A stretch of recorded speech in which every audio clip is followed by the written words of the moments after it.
L'Istituto Italiano di Cultura di New York ha aperto le porte all'evento di presentazione del libro L'America di Irene di Paola Treppo, organizzato in collaborazione con l'Eraple e fortemente sostenuto dalla Regione Friuli Venezia Giulia. Il vice direttore, dottor Massimo Sarti, ha introdotto con calore ed entusiasmo la serata, inserita nell'ambito degli eventi per l'anno delle radici italiane nel mondo, valuto dal Ministero degli Affari Esteri. A questo punto è iniziata un'intensa conversazione tra New York e Tarcento, ove in videoconferenza si era collegata la scrittrice Paola Treppo. Un dialogo schietto ed emozionante sul lavoro di ricerca e scrittura del libro, le paure di aprire le scatole del passato, con alcune intime riflessioni e la lettura di un capitolo significativo che ha permesso al pubblico presente in sala di meglio comprendere la storia di una donna di frontiera. La chiusura della serata è stata affidata al direttore dell'Eraple Cesare Costantini, che nel ringraziare tutti i presenti, omaggiandoli con una copia del libro autografata,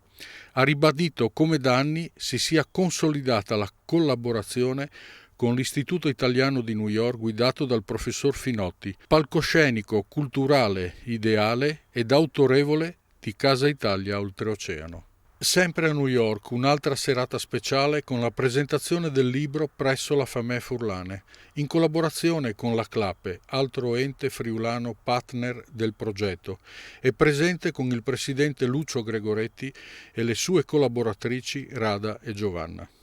È stato presentato il libro, soffermandosi sulla sua struttura anche documentata da fotografie in bianco e nero.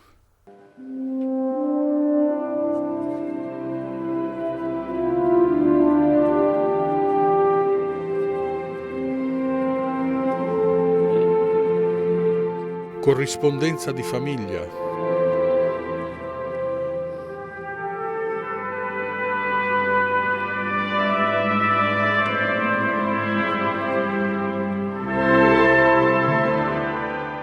E cartoline dei luoghi meta della zia Irene, che hanno fatto rivivere uno spaccato di vita di tutti gli emigranti presenti che tra polenta e frico sul tavoli, conditi con le lacrime dell'emozione, hanno voluto con questo evento costruire un ponte tra passato e presente, offrendo una profonda riflessione sui temi dell'emigrazione, dell'integrazione e il riconoscimento sia per chi è emigrato all'estero, sia per chi ha scelto o dovuto rimanere in patria. Tutto questo brillantemente esposto nel libro di Paola Treppo, L'America di Irene.